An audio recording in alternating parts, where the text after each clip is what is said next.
आदाब नाजरीन, मैं अकोला महाराष्ट्र से डॉक्टर रेहान खान। ये है मेंढा सिंगी या भेड़ सिंगी का दरख्त। इसका लातिनी नाम डॉलीकेंड्रॉन फाल्केटा है और इसका वजह तस्मिया भी आप समझ लीजिए।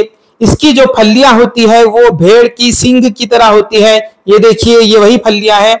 तो भेड़ की सींग की तरह होने की वजह से ही इसे भेड़ सिंगी या मेंढा सिंगी या मेंढ सिंगी कहा जाता है। इस तरह ये इसके दरख्त के आखिरी सिरे पर लगती है ये फलियां, और फलियों के बाद ही इसे फूल आने लगते हैं।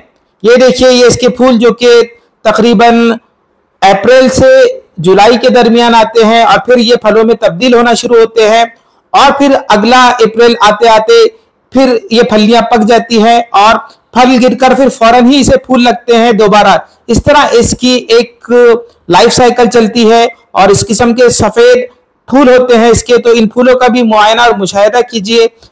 हालांकि ये देखिए, फिलहाल ये जो फूल है ये किसी वजह से इस दरख्त पर नहीं है, ये गिर गए हैं हवा से। तो इसके मस्कन का भी आप अंदाजा लगाइए।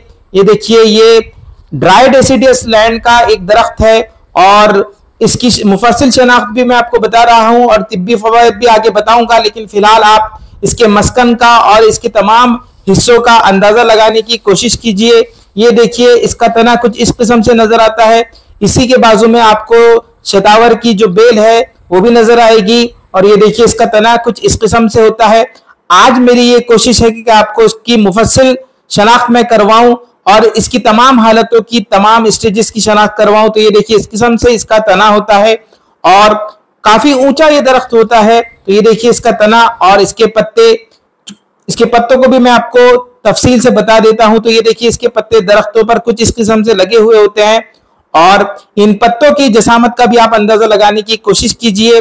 मैंने यहाँ पैमाइश पट्टी रख दी है, लिहाजा आप इसकी इन पत्तों की जसामत का अंदाजा लगा सकते हैं और इनका इस्तेमाल समझ लीजिए। इन पत्तों को कुचलकर इनका अर्क या रस जिसे कहेंगे वो हमारे यहाँ ज़ियाबती शक्री में मुश्तमिल है। और ये देखिए, ये पत्ते पुष्ट की जानिब से कुछ इस किस्म से नजर आते हैं। तो इन पत्तों की जो जसामत है और जो हैयत है, जो माहियत है, उसका अंदाजा लगाने की कोशिश कीजिए और इनका तिब्बी इस्तेमाल, चूंकि इन पत्तों का ही तिब्बी इस्तेमाल है, लिहाजा इसको समझने की कोशिश कीजिए। ये एक किस्म का फोक मेडिसिन प्लांट है। तो ये देखिए, ये इस दरख्त की वो हालत है, तब ये जमीन से नई नई नशोनुमा पाता है। इस दरख्त की जो जिंदगी है वो इस किस्म से जमीन पर शुरू होती है। तो एकदम शुरुआती हालत में तब ये पौधे की जसामत का होता है, उस वक्त की ये हालत है। तो इसका भी अंदाजा लगाने की कोशिश कीजिए। और ये देखिए, इसके पत्ते जो एकदम शाखों के सिरों पर लगते हैं, तो वो पत्ते कुछ इस किस्म से है और ये इसका छोटा सा एक दरख्त है जो कि अभी मुकम्मल नशोनुमा नहीं पाया है। ये इस दरख्त की जिंदगी की एक किस्म से शुरुआती हालत है। तो इन पत्तों का खासतौर से ज़ियाबती शक्री में इस्तेमाल है। और ये देखिए, जो इसका वजह तस्मिया बनी, जो कि इसकी फलियां हैं वो बिल्कुल भेड़ की सींग की तरह नजर आती है, सिरों पर लगती है और किसी वजह से हवा चलते ही फिर ये टूट जाती है। ये फलियां दो हिस्सों में तकसीम हो जाती है और उसके बीच के अंदर जो बीज लगे होते हैं वो फिर जमीन पर गिर जाते हैं और फली के बाकियात दरख्त पर ही बाकी रहते हैं। तो ये देखिए, ये भी इसका एक जाविया है जो कि दराती की तरह इसकी फली नजर आ रही है आपको, इसीलिए अंग्रेजी में इसे सिकल शेप्ड कहेंगे हम। तो दराती की तरह ये फली है घूमी हुई और तकरीबन भेड़ के सींग का तो मैं आपको कह ही चुका हूं। इसके मजीद अफाल व ख्वास भी समझने की कोशिश कीजिए और इसकी फली का भी मुआयना कीजिए। तो ये देखिए, इसकी फली चीरने पर कुछ इस किस्म से नजर आती है और उसके अंदर आपको इसके बीज भी नजर आएंगे। मैं आपको इसका एक बीज निकाल कर भी बताऊंगा, लेकिन मजीद अफाल व ख्वास समझिए। इसके जो पत्ते होते हैं वो ज़ियाबती शक्री में बेहतरीन दवा समझी जाती है और उन पत्तों को कुचलकर जोड़ों पर पोल्टिस भी बांधी जाती है उसकी, जिसकी वजह से वजहुल मफासिल में इफाका होता है।